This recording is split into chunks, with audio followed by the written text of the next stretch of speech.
Welcome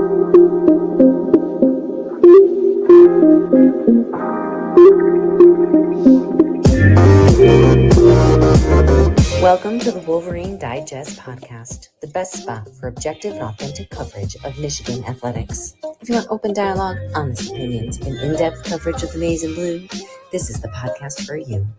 And now, here's your host, Brandon Brown, joined as always by Chris Breiler. I was going to start by saying go blue.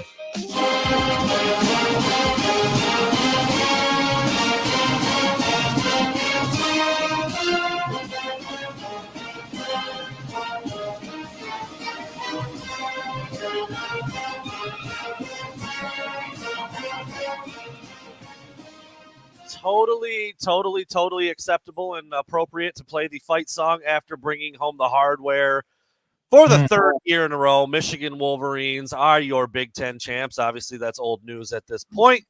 Michigan will play Alabama in the Rose Bowl. Found that out Sunday afternoon. And yeah, I mean, we haven't been on here since any of that stuff. It feels like it was forever ago now that Michigan played Iowa, and that. I mean, the game itself kind of made you feel like it was forever ago. No doubt.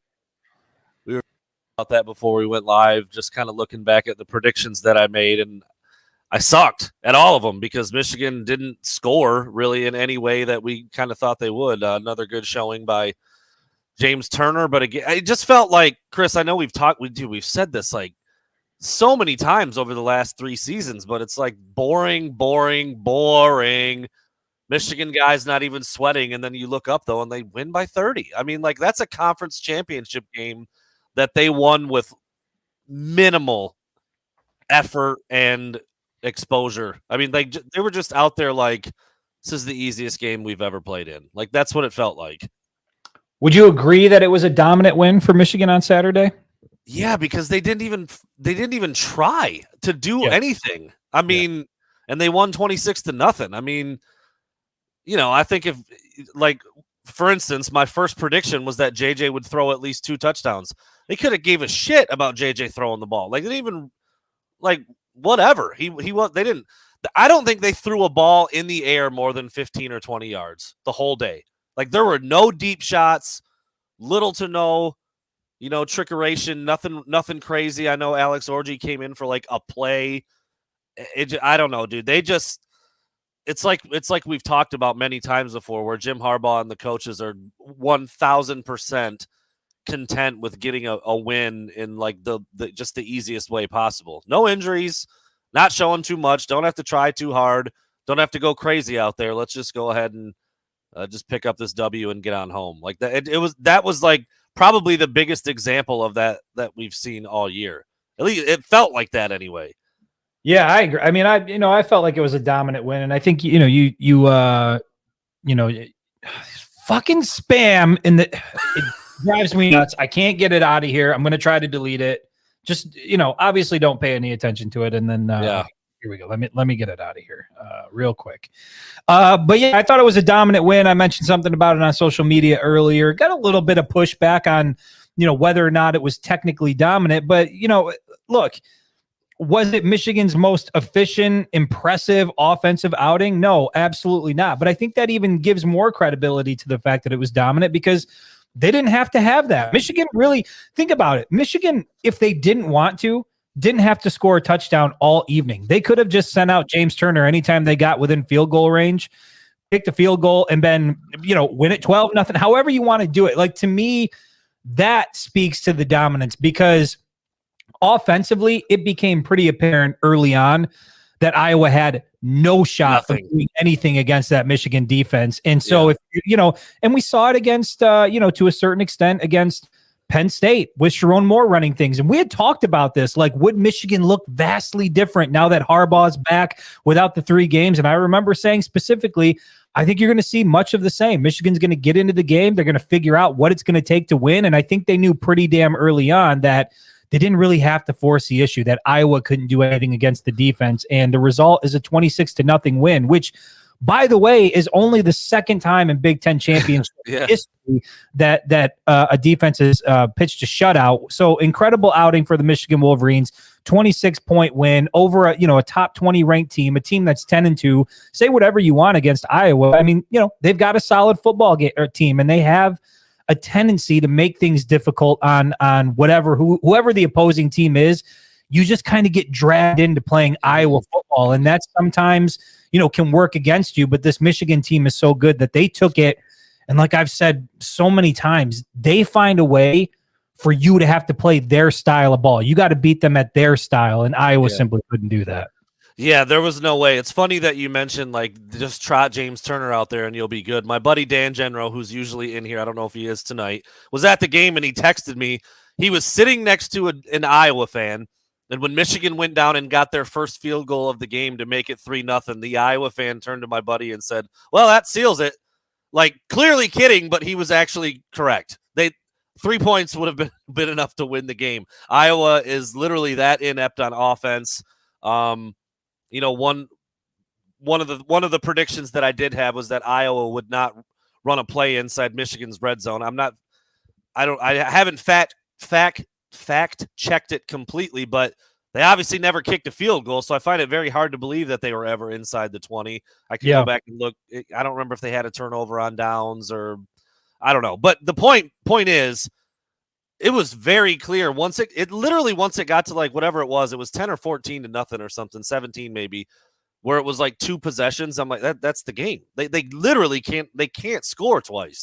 10 to nothing and that was how the first half ended, with Michigan going in 10 to nothing. And usually in a 10 to nothing game, especially in a conference championship game, you're thinking, okay, this thing is still close. It's not over. Anything can happen here.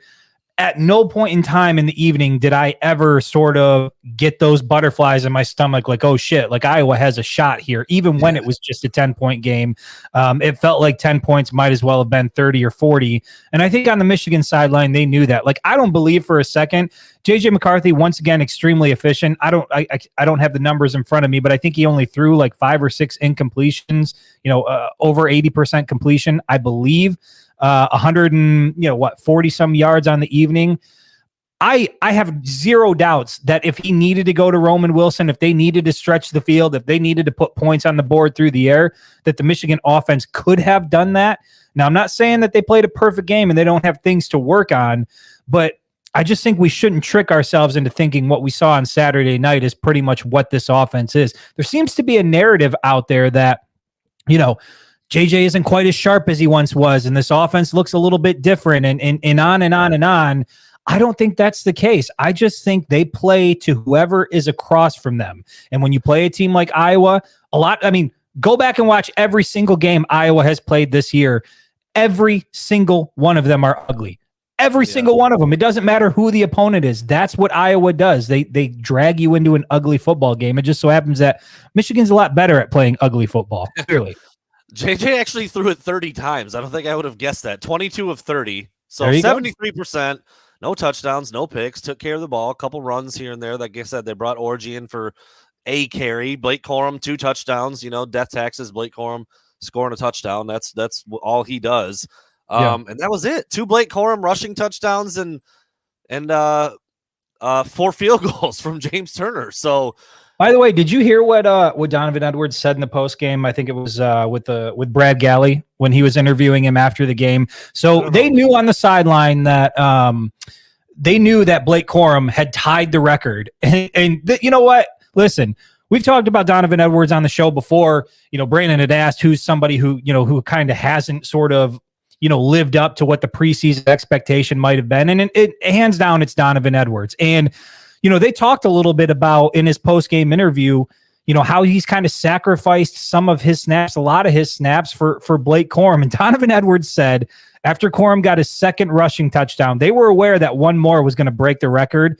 And Dono said if he took a handoff and broke loose and was headed towards the end zone, he was going to step out on the 1 yard line so that Corum could come in and get the record. I mean, that speaks to who Donovan Edwards is as a person. I think that speaks to how this team is wired mentally. They're all about the team game. They want to see, their brothers succeed. But I just thought that was really, like, I was watching that post-game interview, and you look at the kind of season that Donovan has had, obviously not as explosive as we all thought. And here he is saying, like, look, if I've got a chance to get in the end zone, which he hasn't done much this year, I think it would have been, his third rushing touchdown? Third or fourth, I think. Third or fourth, he would have stepped out of bounds so that Blake Corum could get number 56. I think that's pretty special. So 16 carries for Blake, 52 yards, 3.3 per carry. I mean, he didn't kill it either, but again, found the end zone when he need to. Donovan actually had a couple decent runs. He averaged 7 yards a carry. He just only carried it 4 times. He just wasn't all that involved. He also had 4 catches in the game. Yeah, I mean, big day for Cornelius Johnson. He had a lot of volume. He had 9 catches in the game, just methodically moving the chains, first down catches, and made most of them look pretty easy. I mean, JJ really sharp and on time with the throws and the long outs and stuff like that. But it was just one of those, you're kind of sitting there watching it you were down on the field, obviously. I was up in the box, and I'm just kind of like leaning on my hand, like, they're going to win, and they're going to win by quite a bit. They're going to cover. It's going to, but it was just another example of how they can get it done. Now, in the Rose Bowl, it's going to be a different animal. There's not going to be any of this sitting back and just let's get a win and get the hell out of here and not even break a sweat or get the uniform dirty. Where do you want to go, dude? There are so many different ways we can go with talking playoff selection, who got in, who didn't, Michigan's matchup. I think that's a good place to start because we've got plenty to talk about with the Rose Bowl and the matchup, but let's start there. So we've addressed Michigan's win against Iowa. We know it was an impressive win, a dominant win. Michigan did what they've done all season long. Second consecutive season now, 13-0 going into the playoff. Michigan ranked number 1 in the polls for the first time since 1997, which, oh, by the way, was the last time they won a national championship. So everything's sort of lining up here nicely for Michigan, but let's start with the playoff selection show. Brandon, what was your thought on it? We saw the video come out from the ballroom in Indy where Michigan was watching, and there were audible gasps, and people seem to think that it's because, the narrative is that Michigan's afraid of Bama. I don't think that's what it was. But tell me, you were watching the selection show at B-Dubs, by the way, who wouldn't put it on the TV for you, so you had to watch it on your phone. Shout out to B-Dubs for not putting the college football playoff selection show on the TV. Unbelievable, but that's beside the point here. Yeah. What was your thought when you saw Bama at that number 4 spot? I was surprised, and that's where I was going to go with the. Okay, first of all, flat out, I don't know what and I saw some people referring to Valenti, and I listened to the show a little bit today. Like, he's trying to take shots at Michigan fans for wanting to play Florida State. No shit. Like, why would you like what's so wrong with wanting to get the matchup that might favor your team a little bit more? I like since when, especially when it's deserving. It's not like Florida State didn't deserve to be there. It's not like you were hoping for some like anomaly to get an easier matchup. They should be playing Florida State. SEC bias and Nick Saban and the platform and the mouse and all that shit got an SEC team into the playoff, period. I don't care. I think Michigan can beat them. And as a matter of fact, they're favored. Right now, Michigan is favored in that game. Yeah, like 90% of the money is on Bama. I understand that. But, like, the point is, it's crazy that a 13-0 team that won their conference championship game did not get into the playoffs simply because they have a player hurt. Like, that is crazy to me. That's not how that's supposed to work. And they're acting like, they're acting like they have to play like a bum from the street at quarter. Like, they still have a 4-star backup quarterback who's going to have a month to prepare. It's not like they're trotting somebody out there who's never seen the sport of football before. I just feel like that got really blown out of proportion. And dude, I cannot imagine what those players and Mike Norvell, and I saw that video as well. Mike Norvell he just starts twitching, dude. He was about to, burst into flames. We don't have to imagine. We saw it on TV, and then we saw the subsequent, the letter that Norvell put out. We saw, I think it was the governor of Florida had, sent a letter to the College Football Playoff Selection Committee. Look, I find myself more shocked and I guess taken aback a little bit today than I did when it was first announced that Alabama was in that 4 spot, because we had talked about this before, and I was even having some conversations about it on Saturday night when we were watching the Georgia-Bama game. Like, I think if you were to go around and ask college football fans who watched the game, most would say that Alabama and Georgia were better than Florida State. Sure. But the problem I have is that, for me, I think that if for the committee to do its job, you only have spots for 4 teams in the college football playoff. And there are only 3 teams in the country that are Power 5 undefeated conference champions. That's Michigan, Washington, Florida State. To me, if you're the committee, you put those 3 teams in, and then you sit in a room for several hours and you debate Georgia, Texas, and Alabama. Which of these 1-loss teams gets to join the 3 teams that took care of business? This idea that Florida State doesn't belong at 13-0 because their top player happens to be injured, that is a terrible message to send to the rest of the guys on the roster, the coaching staff, that, hey, look, kudos to you. What you did was impressive going undefeated, but at the end of the day, you're down your best player. And because of that, we don't think you're very good and we don't think you're deserving. I just think in some ways it's a terrible end of the 4-team playoff era, but then in other ways it's fitting, because when you leave this decision in the hands of a committee, most of which don't even watch college football religiously, I just think that this was a terrible decision. Now, like I said before, we can sit back and say, like, we think Georgia's better than Florida State. We think Alabama's better than Florida State. It doesn't matter. That's why the games in college football mean so much every single Saturday, because if you lose a game, your playoff hopes are in jeopardy. And for me to go ahead and put 2 1-loss teams in over an undefeated Power 5 conference champion because their best player happens to be injured, I just think that's a terrible message, terrible move by the committee. And yeah, man, I feel gutted for Florida State. And like I said, if not for my hatred for Danny Cannell, I would feel even worse. But at the end of the day, Florida State deserved to be there. And if you were gonna, give a good team the shaft, it should have been between Texas, Georgia, and Bama. Because at the end of the day, you didn't win all the games on you. It doesn't matter how the rest of it looks. You didn't take care of business when you needed to.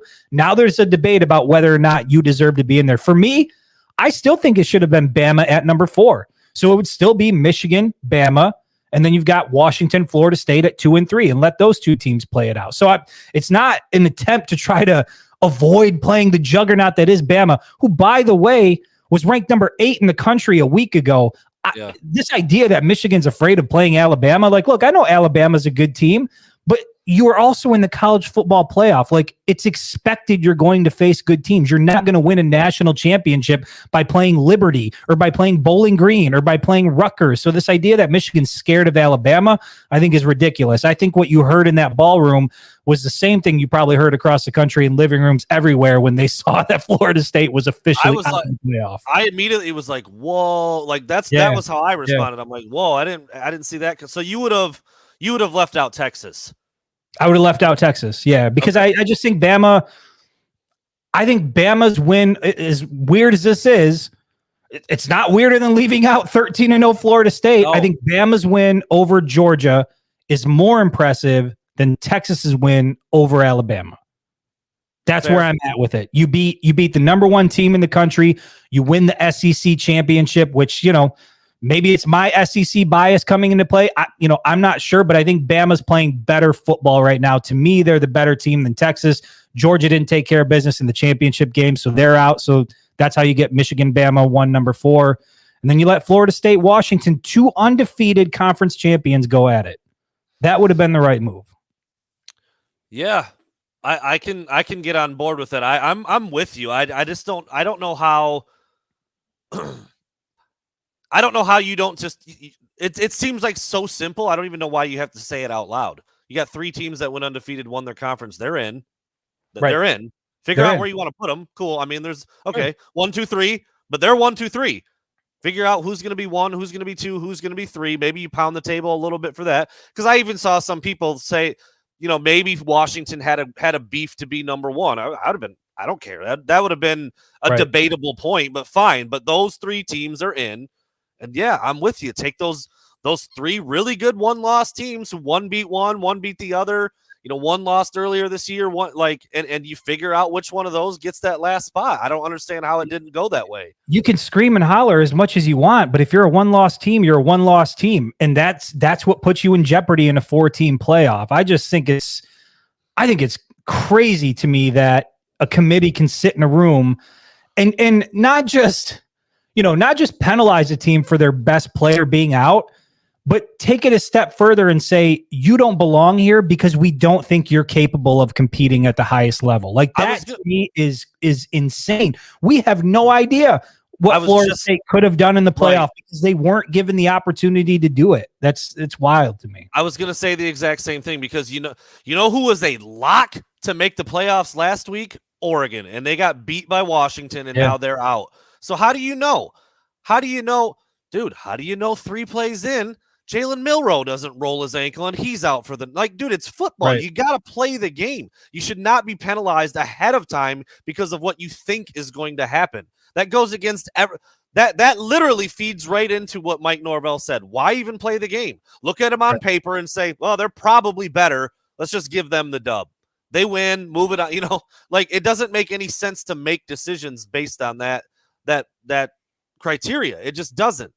And yeah, I like I said, I'm with you. I don't really care. Like Michigan, Alabama, Rose Bowl, fucking incredible. That's going to be an incredible day. Yeah, I'm fine with it. And Michigan can beat that team. There's no doubt in my mind. It still just doesn't sit right that Florida State didn't get it. Both things can be true. That's like you can be bummed out for Florida State and wonder how the hell they didn't get in, and also be like, I'm cool with them playing Bama. That's going to be a hell of a game. And in this scenario, it still would have played out that way. It still would have been Michigan, Bama, for you, and then and then Washington, Florida State. So it's not an attempt to avoid playing Alabama. I don't understand how anybody can push back on the argument that an undefeated Power 5 conference champion should have been left out in place of 2 1-loss teams. Like that is a much crazier argument than saying like, okay, there's 3 teams in the country, Power 5, that won their conference and are undefeated. They're in. Like that's how the playoff works. Now, if you've got multiple undefeated teams and you got to start to, split hairs and draw straws at that point, then sure, go and do it. But this was set up perfectly for the committee to do the right thing, which is to put those 3 teams in and then spend all of their time and effort and energy into debating among the 3 1-loss teams that were the most deserving. And instead, they just, they like puzzle pieces, like, well, we don't think you fit here, so we're going to take you out regardless. We're going to put in who we think is going to be competitive, draw the biggest ratings, whatever the hell it was. It wasn't because of the results on the field, because if it was, Florida State is unquestionably in the playoff. Yeah, and to your point, Chris, if you did say, well, let's go ahead and leave Texas out, they do have a loss to the number 12 team in Oklahoma. That's the worst.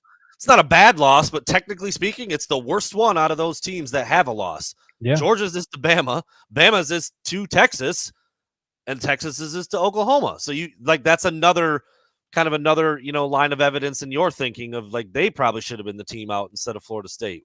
Michigan, Washington, Florida State in. Cool. Put Bama in there. Matchup's the same. Whatever. Keep it moving.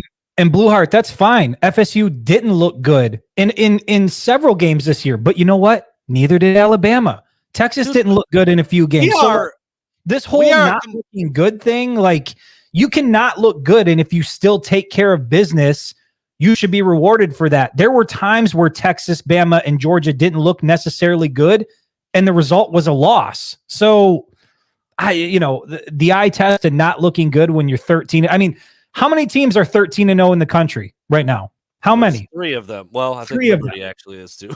Liberty, sure, but okay, let's not. By the way, they're playing Oregon in the bowl game. Well, that's that'll tell you everything you need to know. And I know that Florida State, and Georgia are going to, they're playing in a bowl game, but again, there are 3 teams in the country, 3 Power 5 teams that are undefeated conference champions. And to me, the way the playoff is set up with 4 teams, the fact that those 3 teams didn't all make it, man, the 12-team playoff, I think, is going to be a good thing for everybody because, I can't imagine, like, if you're on that roster, if this is your final year at Florida State, you're a senior, a fifth-year senior, you're going to declare for the draft. You know what I mean? Like, how do you? I don't know, man. How do you get over that? You did everything you were supposed to do, and then some 90-year-old on a committee tells you can't go because your top player's hurt. Like, that is fucking crazy. Yeah. It's just crazy. Yeah. Yeah. And just to keep dissecting this thing a little further, we're one just absolute boneheaded defensive play away by Auburn of Bama not even being in the mix. Correct. The week prior. Like, that should have what's Auburn's record, by the way? They're 6-6, I think. 6 wins? Yeah, right. Yeah.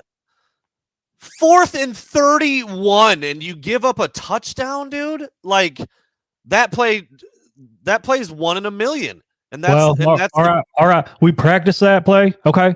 All right. We practice that play often. Okay. And it was nice to see it turn out on the biggest stage. Unbelievable. Give me a break. Unbelievable. So there's that. Alabama actually had like 3 or 4 close games this year to inferior opponents. That's whatever. What I'm Again, like, you're going down the list. It's not like Bama getting in was a no-brainer. It's not like it just the idea. Look, okay, for anybody who's afraid of Alabama, put this in perspective. A 6-win team quarterbacked by Peyton Thorne, who transferred from Michigan State, nearly beat them.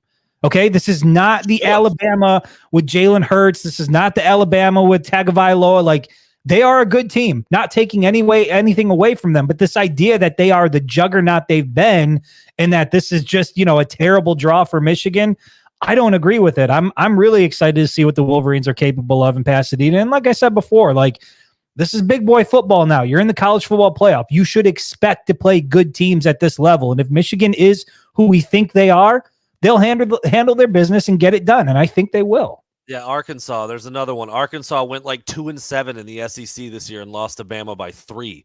Bama beat South Florida earlier this year, like 17-3 or 14-3, and they benched Jalen Milroe in that game. Right. I know shit change. I know a lot changes over the course of a year, but like, if you're going to take all this other stuff into account, I feel like you need to take some of that into account too. Correct. Like, so I guess if Jordan Travis had gotten hurt earlier in the year, but then came back, would like that still count the same as him getting? It just doesn't make any sense. It just doesn't make any sense. And the only way to make sense is if you win all your games and you win your conference championship and you're in the Power 5, you make the playoff. Like, that makes sense. And then you start debating among one-loss teams. Yeah. So Blue Heart with a couple donations here. Thank you. You knew Florida State wasn't going to make it. Remember Michigan's 10-10 tie against Ohio State? I don't remember that. How long ago are we talking here? Is that a long time ago or somewhat recent? I think we're going back to the Bo Schembechler era here. Maybe. When it had to be decided. I think that was for a Rose Bowl trip, right? Okay. And then not using the eye test metric for Florida State, the committee said the 4 best, and without Jordan Travis, FFCU is not one of the 4 How best. do you know that, though? But here's the thing, Blue Heart. On paper, that's what I was just going to say. On paper, sure, but was Oregon better than Washington a week ago? What paper are you looking at? Because even without they still won all their games. Yeah. So, like, how can you definitively say that Florida State, and we just went through Bama's resume, the games they struggled in, the game that they lost, the SEC championship where they barely won against a 6-win team. How can you say definitive? Okay, yes, you're watching football. So anybody that's watching football knows that Florida State did not lose a football game. Alabama did. Georgia did. Texas did. Here's the example. Here's the rebuttal immediately. Yeah, well, I watch football. Yeah, I watched the ACC championship. Did you watch the Iron Bowl? Did you watch that one?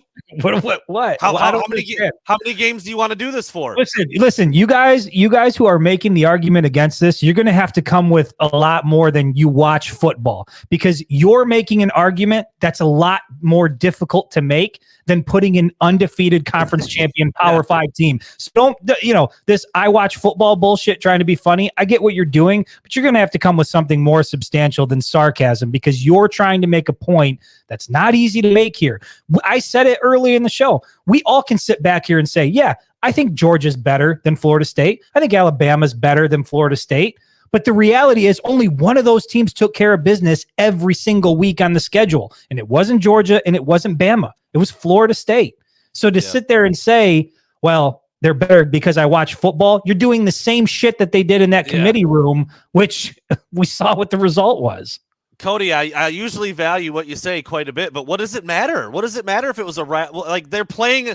Is the field smaller during one of them? Do they move the goalpost to the 50? Like, it's football, man. You play them, you play them. Whenever you play them, however you play them. I get it. Like, it wasn't an ideal situation for Florida State, but what happened in that game? They won their 13th game, their conference title. It's got to be worth something. It's got to be.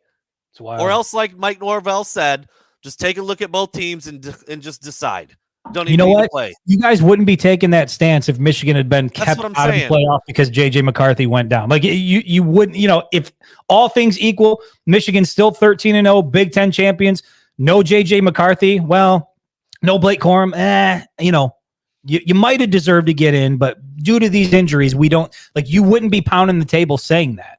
So at the end of the day, the best thing, the easiest thing, the smartest thing, the fairest thing is you put the 3 teams that took care of business in the playoff. And then those teams that are most deserving with one loss, that's where the debate comes in. And that's the result. That's what happens when you have a loss on your record in a 4-team playoff. You put yourself in that category. Like, how many people, not in the Michigan area, not in the Michigan media market, not wearing maize and blue every day of the week, thought Michigan's winning at Happy Valley and against Ohio State without Jim Harbaugh? Right. Not very many. And they went out there and they played them and they freaking won both. They earned a chance. That's the bottom line. Almost the equivalent of saying, you know what? We're just going to do an automatic forfeit here. We're not even going to send Michigan out to Happy Valley because we know without Jim Harbaugh, this is not the same. There's no way. So we're just going to give it to Penn State. Yeah, there's no way. Like I said, that Rodemaker kid for Florida State's not bad. Like, if he's the guy for a month running with the ones every day, I don't know, man. I don't know. Well, you know what? You don't know. I don't know. And we'll never know.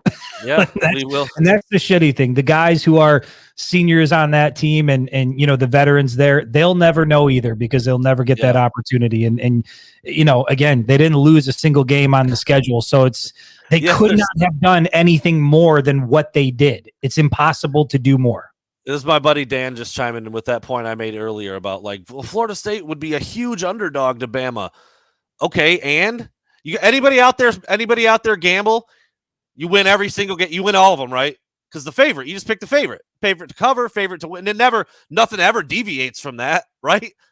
Dude, there's a whole world of clips and plays out there from upsets that happen literally on a weekly basis. What about Florida State? What about Florida State, Washington? How do you see that one? Yeah, they should have that. They should have had that opportunity because that's probably what the matchup should have been. I'm with Chris. I don't know.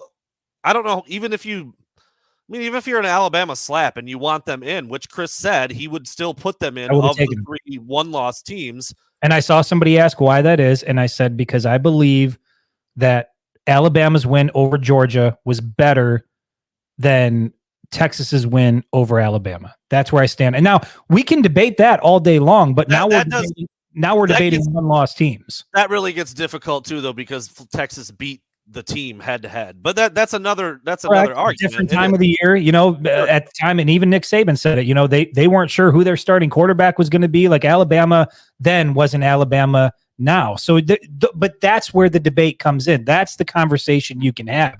I don't see how you can debate an undefeated Power 5 conference champion out of the playoff. That's crazy to me. That's fair.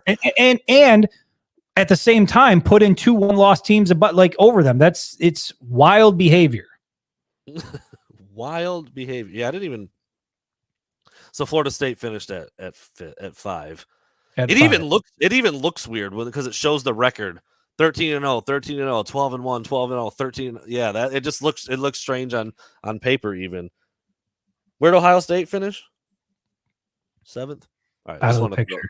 Do they even have a team? Everybody's transferring. I was going to say they're killing it right now in transfers. They might be leading the country. Air Nolan, their big star prize quarterback, decommits. Couple other fresh. Yeah, that's what I heard that. I guess I should fact check it, but I saw that on social. I didn't see anything about that. Let me go back and look. Maybe it was just wishful thinking from a Michigan slab. I think that would be big news. Now you got me searching social media here while we're on a live. Let's go quiet here so we can look at our phones for a little bit. Apparently that did not happen. Somebody tweeted that out there. Somebody tweeted that he did, and then he responded back. Yeah, no, that would have been an incredible news. Yeah, somebody did tweet it. It blew up. Some random slap, and then what do you know? Some inaccurate, misleading tweet blowing up on Twitter. That's par for the course these days. Take, for instance, no better example than Harbaugh's interaction with Tony Petiti on that stage, which, by the way, was cordial. You know, couldn't have been more cordial, in my opinion. Yeah, I mean, look, it was.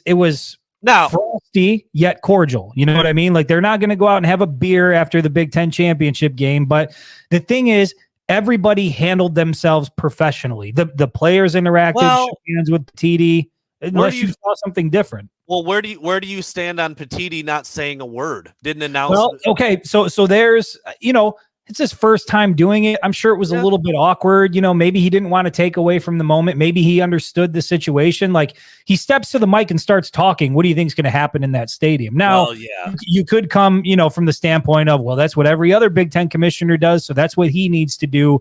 Yeah. I think that everybody handled it the right way. Nobody wanted Petiti on that stage, not the players, not the coaches, nobody in that stadium. And it was clear when he left, nobody would have wanted him to take the mic and hear from him. So it's weird because he did exactly what he should have done and basically what everybody wanted, but people are pissed off because they wanted to burn him at the stake. They wanted him to get on the mic just so they could tell him to get the fuck off. He got booed. He got booed pretty hard anyway. He did. And if you saw the photos that came out as he was leaving, I don't remember who took the shots of him walking out of the stadium, but I mean, you go through and you look at the Michigan fans, and there might be 1,000 Michigan fans in the photo. There were probably 2,000 middle fingers up at him. Well, it's incredible. Welcome to the party, Tony. Welcome to the party. I mean, that one photo was, I think it was Patrick Barron's, right? And you know who he is from down there. Yeah. And he's really good, but it's how things can get taken out of context very, very easily, because Harbaugh was pointing. It looked like Klatt was almost holding him back. Petiti looked like he just took a dump on the stage. Like, it was all in there for you to run with a narrative. And then you saw your video and it was like, handshake, cool, congrats. Pointed at Petiti, and then he pointed over where Zinner was and basically said, I want Zach to take the trophy or something like that. Like, it was very, and then after that, Harbaugh and Petiti shook hands, and then Harbaugh had a big smile on his face. Like, it wasn't what literally nothing. It was literally nothing. Yeah, quick discussion, do something a little different. That was it. People aren't interested in that because that's so much more boring than if Harbaugh had actually. Okay. Chris, the floor is yours. The cable guy. I didn't find him. I did several laps around the stadium. I was looking. Trust me, I got the photographic memory. I've been waiting for it for an entire year. I got down there, walked around, was in the mix with the Fox crew, trying to, I was everywhere down there trying to find this guy. Not surprised. I think they probably fired him after that night. I mean, it was kind of there was a dust up there. His manager was involved. Security was involved. Like, we were going back and forth a little bit.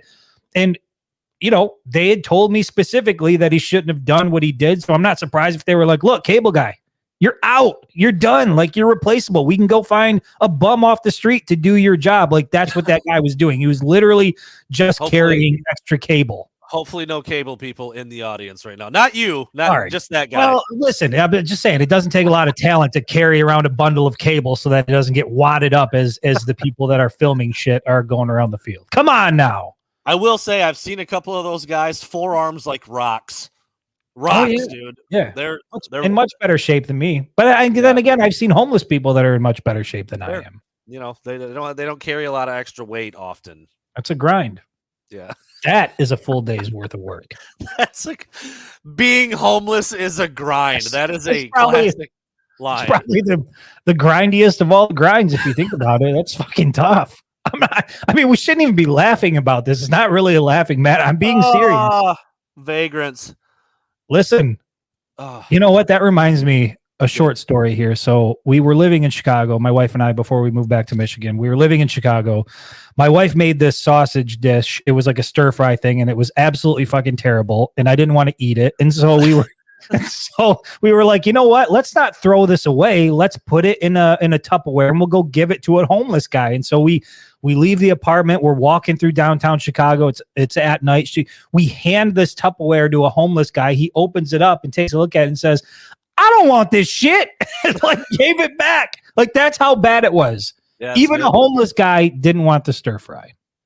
Man, not sure why I felt like that fit in tonight. Yeah, it was like a sausage with some like. Well, we just got to talking about the homeless. Some vegetables mixed in, you know what I mean? Like the idea I think was right, but the execution. And shout out to my wife; she's a phenomenal cook. But you know, even Jordan misses a couple. Oh yeah, you're not going to land every time. You're not going to land all of them. That's pretty good though. The homeless. I don't want this shit. Being homeless is a grind. It is, man. I feel like we should just print shirts and give them to homeless people to start wearing those. Dude. You have to like be on hustle all fucking day. Yeah, you're done. You're never turned off. You got other bum scraps are always have like every one of them has an active scab. They all do.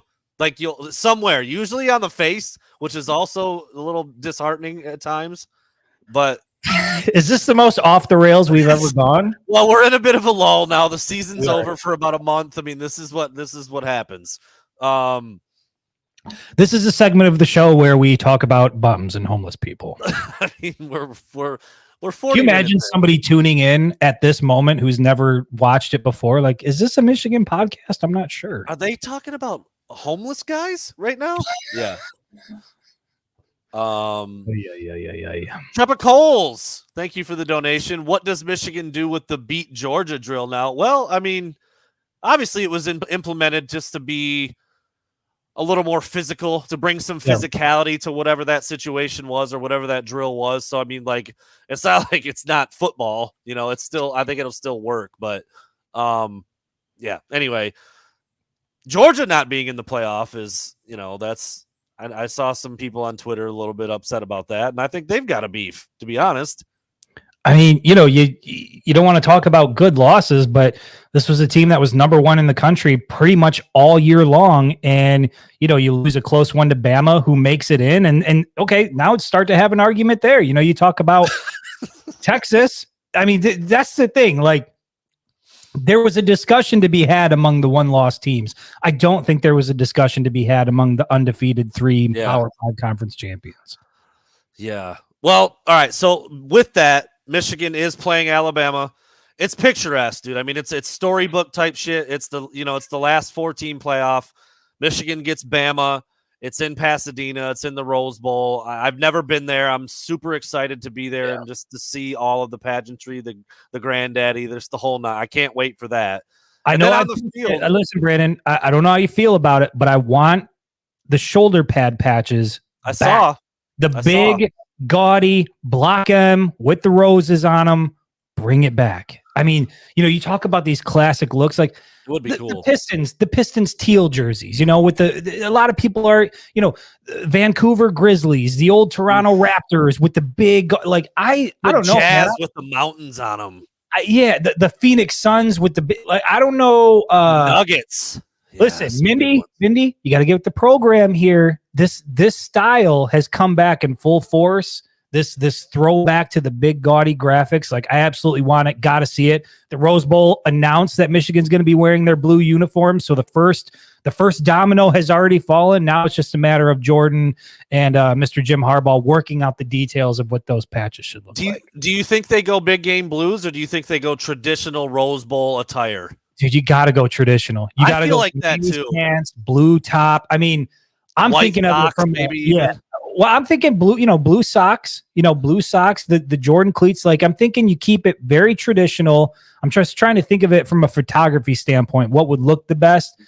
You know, blue tops, maize pants, blue socks, blue accessories, big patches on the shoulder, classic throwback to Michigan and all those Rose Bowl appearances. More Rose Bowl appearances than any other Big Ten team. There you go. Chris Wilkins, that's a great point. And I think, yes, I think Alex Orji can recreate Jalen Milroe very well. I mean, for sure. I think Milroe maybe in a straight line might be a little, he can fly, man. He's a fast dude. Orji's a little bit bigger, actually, which kind of speaks to just how he's put together, because Milroe looks like a beast when he's on the field, but he's, according to their listed weights, Orji's got 15 or 20 pounds on him, which is wild. I mean, dude, that dude, we talked about it. We only saw him twice, 2-3 times.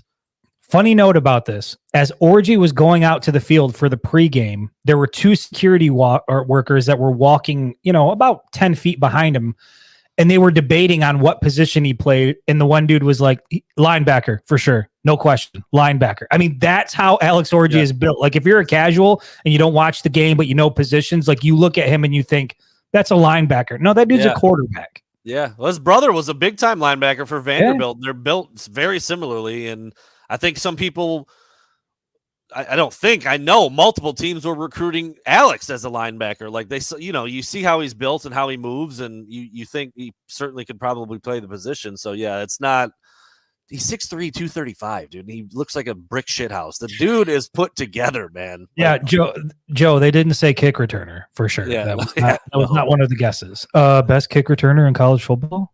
In the history of the sport. James, thank you for the donation. What exactly has Georgia done without Staquavius Bennett? Nothing.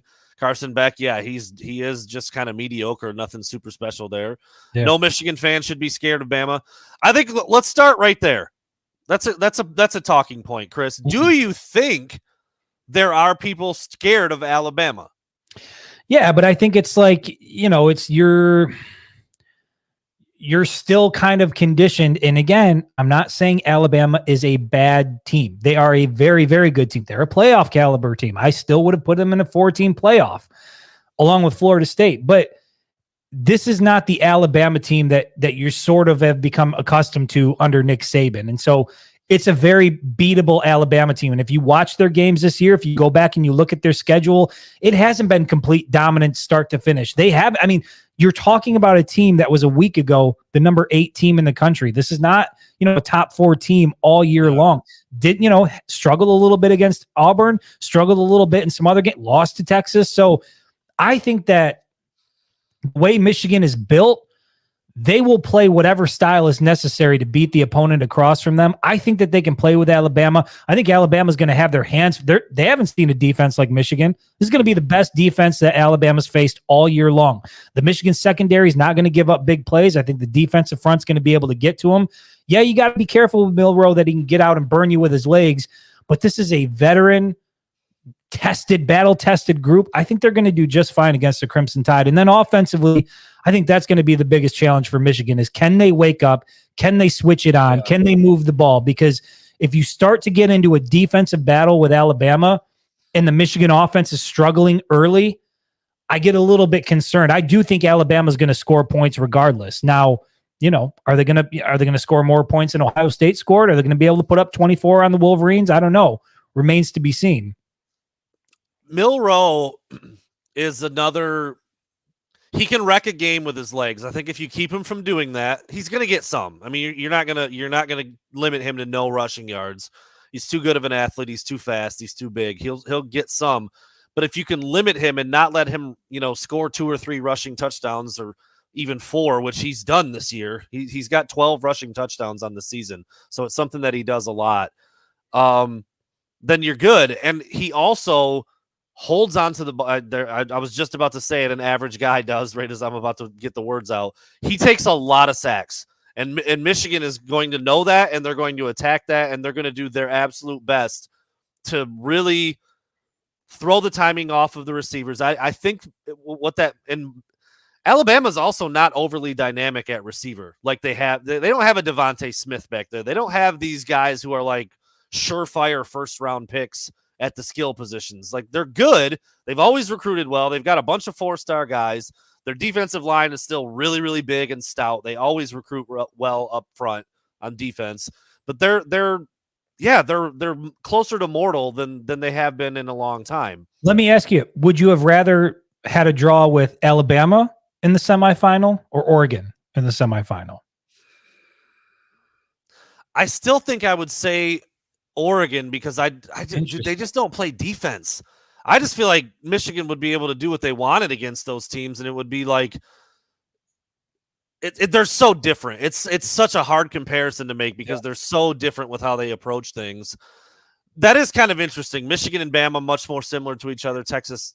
I can tell you personally, I would much prefer Alabama over Washington or Oregon. Obviously, would have taken Florida State. Yes, absolutely, because I think the matchup is better. I think the quick, high octane, even Texas, like that game, playing Washington, playing Texas, that makes me the most nervous in this college football playoff. If you're talking about first round draw, like Michigan, Texas in the semifinal, would not have preferred that over Alabama. Michigan, Washington in the semifinal, would not have preferred that over Alabama. So I think this is the most ideal draw outside of Florida State that Michigan could have got.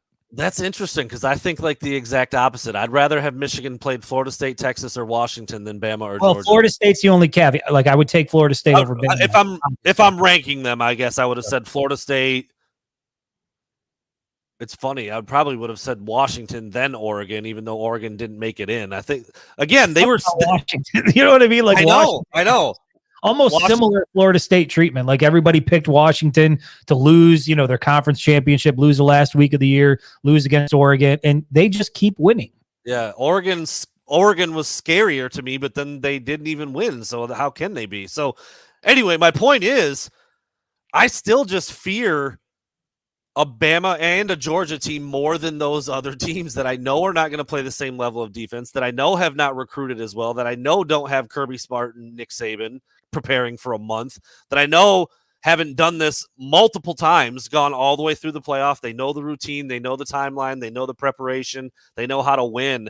I just feel like that stuff means a lot in college athletics. Like, I think that gets overblown sometimes, but I feel like it's pretty important when you're talking about a 4-team playoff, and you just got to have one really good day and one, you have to be locked in on that one given day. And there's no doubt that Saban is going to have those guys locked in. If it would have been Georgia, Kirby would have had those guys locked in. I don't feel the same about those other teams, and I just don't think they play defense either. Yeah, and no, I saw it in the comments. No, I'm not saying that Texas is better than Alabama necessarily. What I'm saying is the matchup for Michigan and what I prefer. I think Alabama's style and Michigan's style. I like that matchup more than I like Michigan versus Texas. That's what I'm saying. Like, and at the end of the day, when it comes time to when it comes to talking about the playoffs and who decides to be in, like, debate it however you want. Make whatever case you want, so long as you're making it against the one-loss teams and debate there. Sure, if you want to debate me on Bama versus Texas, like, let's have that conversation. But the overall point of what I was saying was Florida State belonged it. Like, that wasn't part of the debate. That shouldn't have been part of the conversation. How do you feel about, it's obviously going to affect both teams, but both teams being out west, do you think there's any remote effect? They're going to be there 4 or 5 days in advance. Does it matter at all? Again, this is the only reason I ask is because this is where I think about how Alabama has had to do this so many times. Saban getting his teams ready for travel. Well, maybe I just think that's who else has had to do this a lot? Michigan over the last 2 years. You know what I mean? Like last year they have Arizona. They have been in this spot, and twice now they have experienced a first-round loss. They've gone into these cities. They've had fun. They've taken part in the pregame festivities, and then they've went out and played the game, and they've lost each of the last 2 years. And so I think Michigan going out to Pasadena, being in California, everybody on this roster knows what's happened over the last 2 years. I don't think that there is a team in the country that's built better to win a semifinal game on the first than the Michigan Wolverines. They've been in this spot. They understand what it takes. It's time for them to take a step forward, and I think Alabama presents an incredible opportunity for them to do that. And then after that, what we're going to see? the field goal posts get moved again because, Alabama was debatable. Maybe they shouldn't have been there at number 4. The same shit we've seen with this Michigan team all year long. When they go out and play a team that's ranked, let's move the goalposts a little bit. You go on the road, you do something. You beat Ohio State. And, Kyle McCord isn't that great, which, salute Kyle McCord. Good luck in the transfer portal. But they keep moving the goalpost for this Michigan team. And I can see if Michigan goes out, wins by 2 scores over Bama, we're going to see the same thing.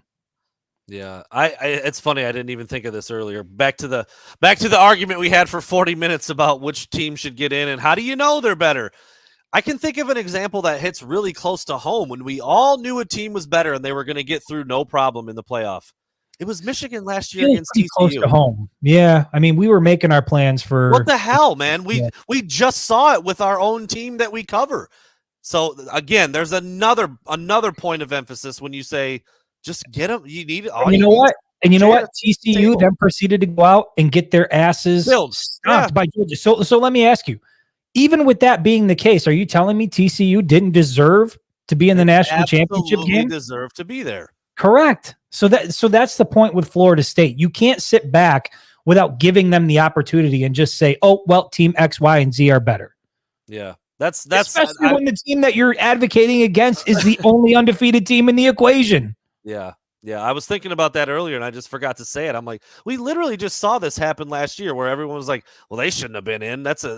Michigan got lucky with that draw. No, they didn't. Rudy, if it is all about ratings, which I think we all know that and all believe that, if it is about ratings, then just come out and say it. And then there's no debate. Nobody's going to debate that Alabama is going to draw better. Alabama, Michigan's going to draw bigger ratings than Alabama, Florida State or Michigan, Florida State. Like nobody's going to debate that, but that's not what this is supposed to be. I did say, and it's funny now that it looks like it may have come down to that a little bit. I did say last week, I was like, what makes this really cool with all the teams that are jockeying to get, they're all huge brands, but now that once it became a real thing, it was like, well, clearly some of these brands are bigger than others. And Florida State, see you later. I mean, Florida State's that's in the 90s they were Bama. They were Bama in the 90s, but it's been a minute. So is Michigan. Yeah.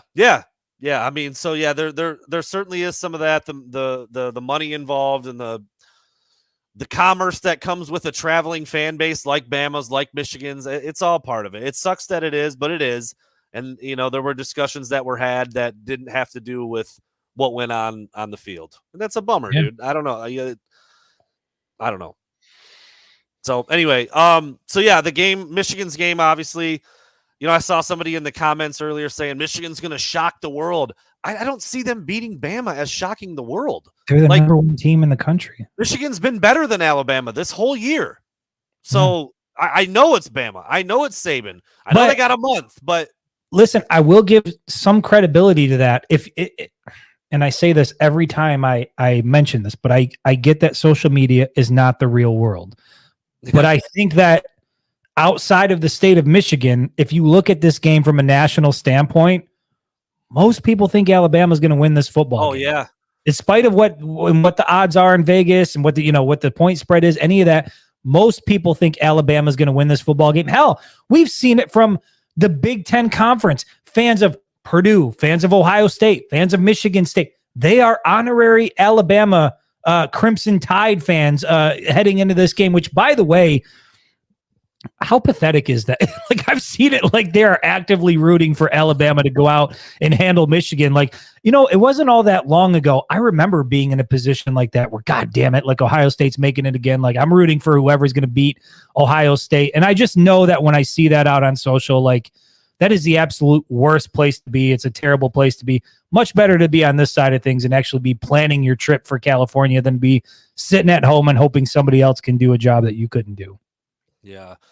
Don, this is a great question. And I'm an idiot. I meant to include the Michigan's defensive approach in the article that I put up today about the major, playing Saban in Alabama in the playoff after a month of prep. They have plenty of things you have to get ready for, but I think the number one thing, the biggest key to that game is keeping Milroe in check as a runner. I truly do. I think that should be point 1, 2, and 3 on the scouting report. And I think you do need to spy him damn near every play. I don't know if it's Mike Barrett. He's probably not fast enough to do it. every play, but you could sprinkle him in there. I think it's Mike Sainristil. He's been a jack of all trades, Swiss Army knife all year long. He's so good at blitzing. He's incredible with his timing.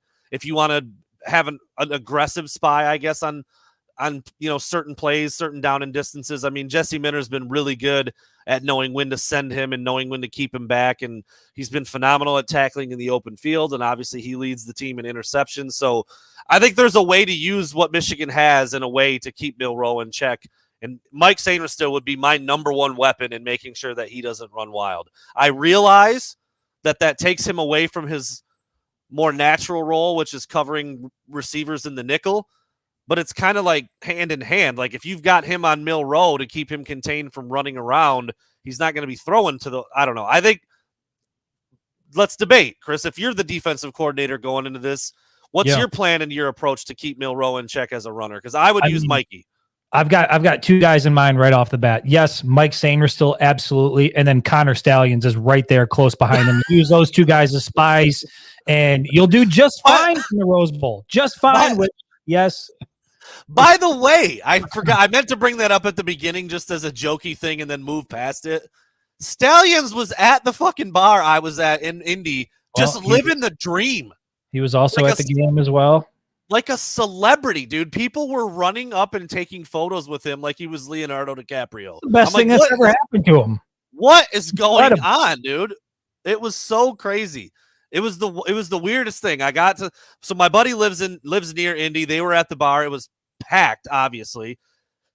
Capacity. When I got there, they wouldn't let me in. So I had to just stand in the foyer. There's like 40 people in there waiting to get in. I looked through the glass door. Stalions is like 20 feet in front of me. And people are just, I'm like, are you shitting me, dude? He's just out here like that?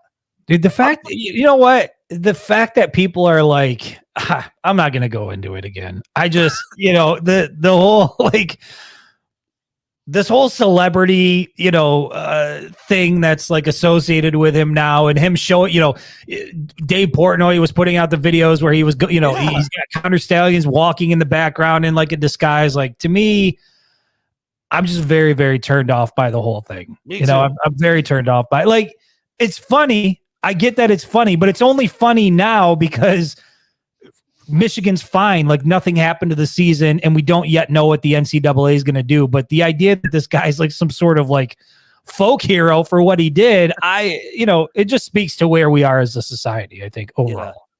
Yeah, I tweeted a picture out. First of all, I felt like sometimes in this job as a media person, you've got to do some things that make you feel a little bit less of a man or less of a human. Getting my phone out to take a picture of that guy in public was one of them. Yeah. But I had to do it. I had to get a documentation that it was really him. And even when I put the photo out there, people thought I was just fucking around and it was a guy that looked. No, it was him. It was really him. He was taking photos with people and he was living the dream. And people thought that I tweeted it out. I realized in the comments, I'm like, I'm not celebrating this. I'm like surprised that he's out here like this. That was my point. I didn't really have any emotion in the tweet. I just said like, well, Connor Stalions at the bar ahead of the game. That's all I said. I didn't really put any stank on it or anything. But people in the comments were like, he better not buy a drink the whole night. I'm like, what? That's not why I did this. I don't understand that line of thinking at all. He should be buying everybody else's fucking drinks. He should be buying rounds for everybody. There it is.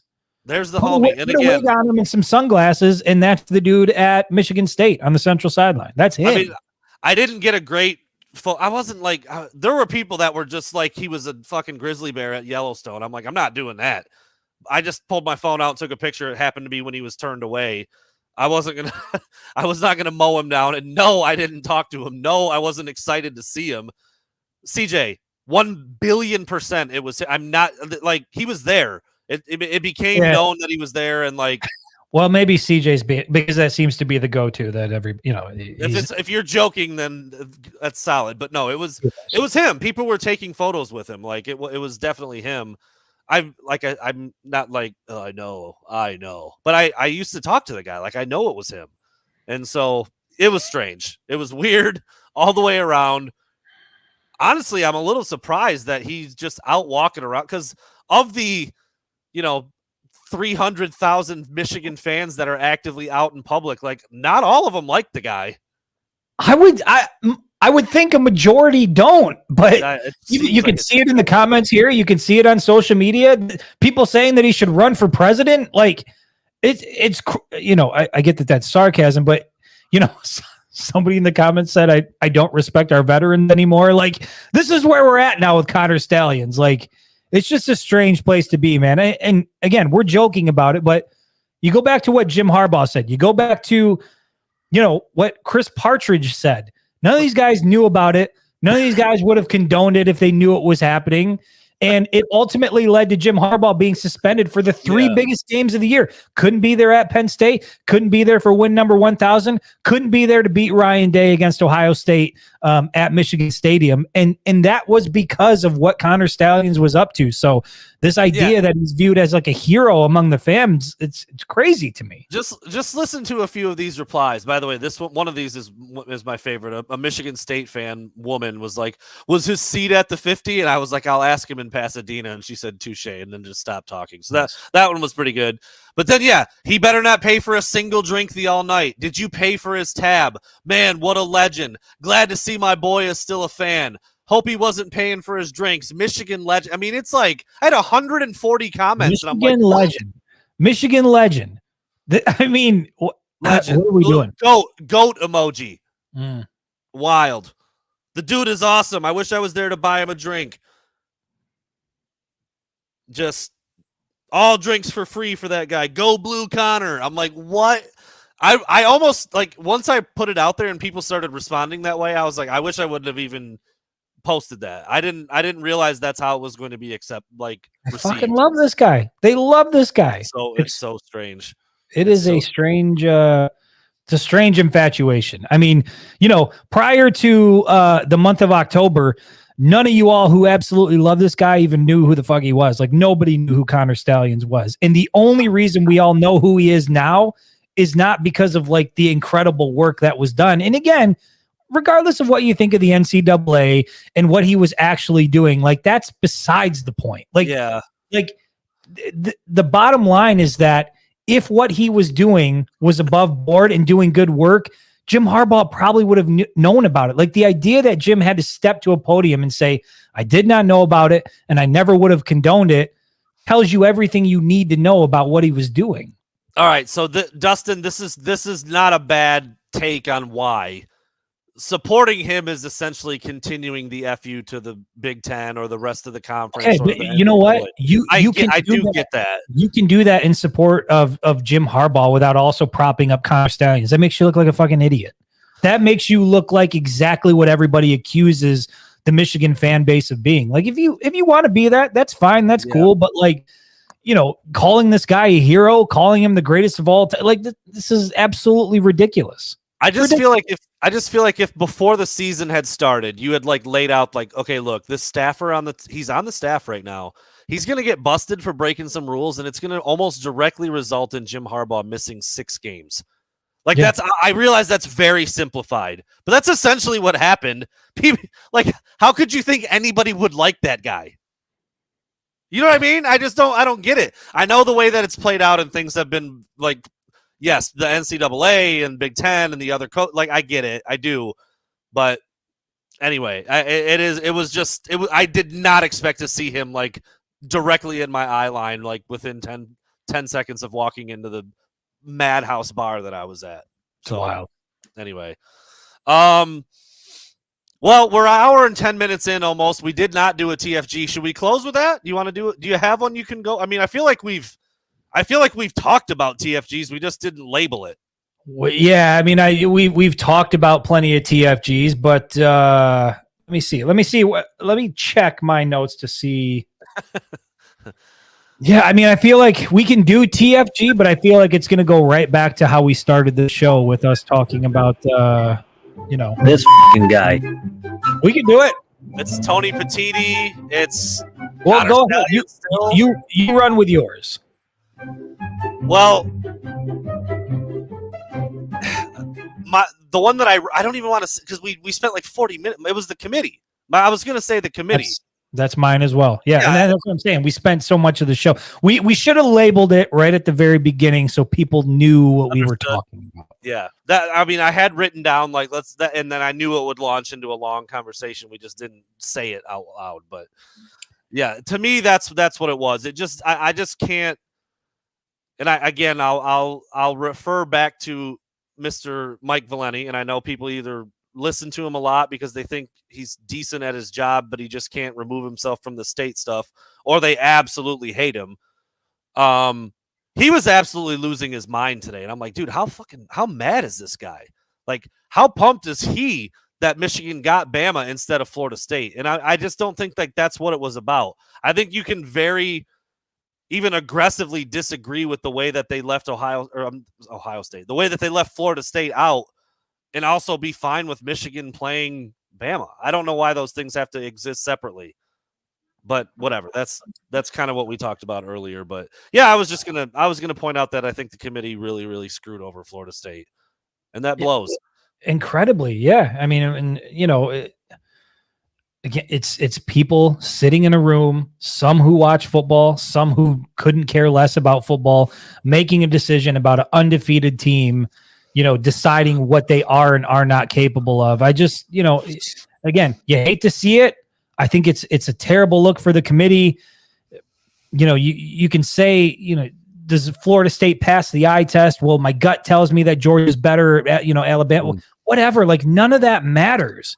Oh, when yeah. You're undefeated and you win your conference championship and you are a Power 5 team, that is an automatic into a 4-team playoff. The idea that didn't happen, can't help but feel for the players at Florida State, especially the guys who won't have another opportunity to come back and try to do something that is incredibly difficult to do in college football, which is to go undefeated. Yeah. So that's what it was. I did want to bring that up a little bit because I think it's just funny and it's worth talking about. And he was literally, I thought he might have an aneurysm on the air.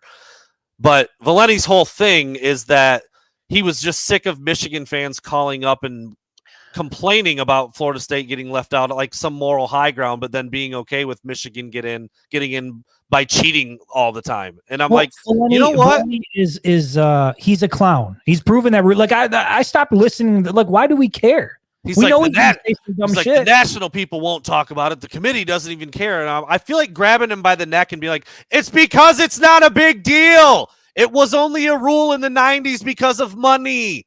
Like, it's not a big deal. It's already been proven that multiple teams this year in the conference also stole Michigan signs just in a different way. Like, what the hell are we talking about? That's like asking Paul Feinbaum to give a reasonable take on Michigan. That is not Mike Valenti. That's not what he does. That's not his shtick. That's not his whole deal. Like when it comes to talking, can he be reasonable about things? Sure. But when it comes to talking about Michigan and then combine the fact that Michigan State is absolute trash right now, basketball team isn't as good as they all hoped it would be. Like, there's nothing for him to really get excited about other than bagging on Michigan every chance he gets. Just imagine this, okay? Was it 97 or 94 when this rule went into place? Was it? I think it was 94. Okay, 94. So imagine this. In 1993, coaches from every school could go to as many games as they wanted to. And then just the very next year, because of budgeting, it wasn't allowed anymore. And that's that. But suddenly it's the worst thing you can do in the history of the sport. It was literally legal in 1993, and then in 1994 they took it away just to try to even the playing field for the schools that didn't have a big budget. That's fucking crazy. Like, that, it's not a big deal, and that's why the committee's not talking about it. That's why a ton of the talking heads aren't talking about it. That's why football people aren't talking about it, because they know it's not a big deal.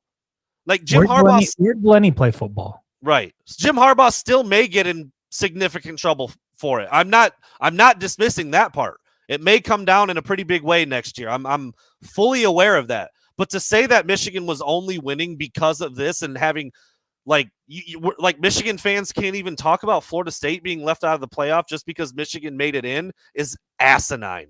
Like, that's the dumbest argument I've ever heard. But again, those are conversations you have when you're the fan of a team who didn't even qualify for bowl season. Like that's where Michigan State is at. It's a trash program. They lost their head coach. We don't need to go visit the Mel Tucker era. Is he still coming, by the way? Because I was led to believe that he was coming. Well, he probably is. But it's you don't want to talk clear, about, actually. It's now clear that he actually stopped coming. That may have been the most spot on assessment about Mel Tucker in some weird, strange roundabout way. He certainly was coming. Urban, thank you again. Right hand, the guy that thought Urban Meyer was going to Michigan. Yeah, that guy. Yeah. And then it's who is that grifter? Who's that grifter on Twitter? I forget what his name is. He was the guy that was like leading the Urban Meyer to Michigan State charge. You know what guy I'm talking about? He's like a super Michigan State fan, complete dink. Spiro? That would be him. That Justin guy. Spiro? Yeah. Whatever happened to that whole thing? Is he still selling his flags and holding emergency fireside chats about Urban Meyer? Or is that over? When can we start making fun of Jonathan Smith? But almost immediately. Yeah. I have zero fear of that guy. Looks like a goob. He does look like a goob, and he wears Skechers proudly. We can start easy here. We got a lot of people from the Facebook community. We can start making fun of him as soon as the Michigan State Spartans attach some sort of slogan or catchphrase to him, which I'm assuming, if it hasn't happened yet, will be in the very near future. I was trying to think. He like reminds me of somebody. I can't quite like place it yet. You know who he reminds me of? The cousin Eddie on Christmas Vacation. Griswold, like the brother-in-law or whatever. Okay. Is he the cousin or the brother? Shitter's full guy. Yeah, all right. Michigan State cap on him. Okay. He kind of looks like Ryan Day dancing in a huddle. Well, fair.